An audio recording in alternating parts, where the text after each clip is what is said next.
রে, কোথায় যাচ্ছিস এত সাজগোজ করে? হ্যাঁ, সেদিন তো তোর স্বামীকে দেখলাম, তোকে কি ছাড়া দিল।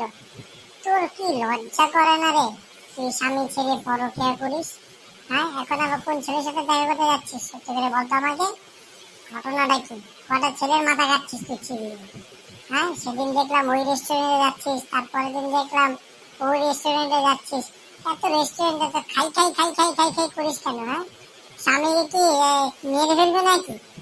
হ্যাঁ, নাকি না স্বামীকে খেতে পারিস না বলে আরেকজনের মাথা, আরেক ছেলের মাথা খাচ্ছিস? বলতো দেখি আমাকে, তোর এত বড় সাহসটা তোকে দিল কি? হ্যাঁ, আমি তো সেটাই বুঝতে কি? যত বড় মুখ না তত বড় কথা। তুই কি দেখেছিস? হ্যাঁ, তুই কেমন বন্ধু রে আমার? হ্যাঁ, তুই আমার নামে তুই এত বড় মিথ্যা কথা বলছিস?